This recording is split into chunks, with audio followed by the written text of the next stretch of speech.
Bonsoir et merci d'être avec nous, ce journal de guerre. Au 332e jour de la guerre entre le Hamas et Israël, voici ce qu'il fallait retenir de la journée à 19 h.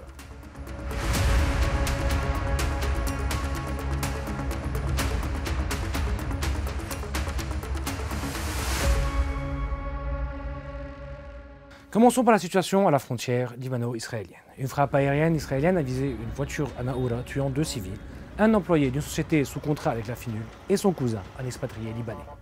Par ailleurs, un chauffeur de camion a survécu après que des tirs israéliens aient touché son véhicule entre Kfar Kila et Udaïs. Le porte-parole militaire israélien Avichai Adra'i a annoncé des attaques contre des bâtiments militaires du Hezbollah dans le sud du Liban, dans différentes localités, notamment à Yaroun, Aït al-Sha'ab, Hanin, Taï Harfa et Blida. De son côté, le Hezbollah a annoncé avoir attaqué des sites militaires israéliens dans les colonies d'Avivim et de Manara et avoir pris pour cible des soldats dans le haut plateau d'Adathir. Le groupe pro-iranien a également lancé des roquettes Katyusha en direction des colonies de Ain Yaoub, de Sha'atoun et de Yahya. En Palestine, dans la nuit de dimanche, des tirs d'obus ont été signalés dans la ville de Gaza ainsi que des frappes aériennes sur Nusayrat dans le centre du territoire palestinien assiégé et dévasté par près de 11 mois de guerre. Au moins 2 personnes ont été tuées dans une frappe sur un appartement dans le nord de la ville de Gaza, selon la défense civile. Israël poursuit également son opération militaire lancée mercredi en Cisjordanie, un territoire palestinien séparé de la bande de Gaza. Lundi à Jenin, dans le nord de ce territoire palestinien, des bulldozers israéliens ont détruit des chaussées, causant d'importants dégâts, selon un correspondant de l'AFP.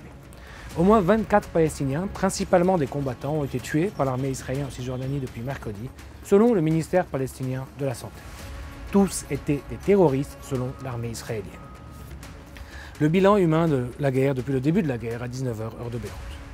Du côté de Gaza, le ministère de la Santé a recensé près de 40 786 tués parmi les Palestiniens depuis le 7 octobre. Du côté israélien, approximativement 1200 morts sont toujours officiellement recensés depuis le début du mois de novembre 2023, un chiffre qui n'a toujours pas évolué selon les données officielles, malgré les annonces régulières de soldats tués dans les combats. L'armée israélienne a toutefois annoncé la mort d'au moins 364 soldats dans la bande de Gaza, en Cisjordanie et à la frontière libanaise. En Israël, la mobilisation s'amplifie en vue d'accroître la pression sur le gouvernement pour obtenir la libération des otages toujours retenus à Gaza, après la mort de 6 d'entre eux, malgré la décision d'un tribunal israélien de mettre fin à un mouvement de grève inégalement suivi lundi dans le pays. Des milliers d'Israéliens sont à nouveau descendus dans la rue lundi, au lendemain de manifestations massives dans plusieurs villes du pays, pour réclamer le retour des otages.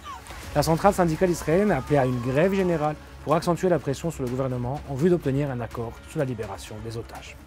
Au niveau diplomatique, le président américain Joe Biden a estimé lundi que le premier ministre israélien Benjamin Netanyahu n'en fait pas assez pour parvenir à un accord en vue de la libération des otages toujours détenus par le Hamas. Par ailleurs, l'administration américaine serait en train de préparer une proposition finale de cessez-le-feu et de libération d'otages à prendre ou à laisser, qu'elle proposera à Israël et au Hamas dans les semaines à venir. Selon des responsables américains, l'Amérique se retirera des négociations si l'accord n'aboutit pas. Le Royaume-Uni a annoncé suspendre une trentaine de licences d'exportation d'armes à Israël sur un total de 350 en évoquant je cite, un risque que ces armes soient utilisées en violation du droit international.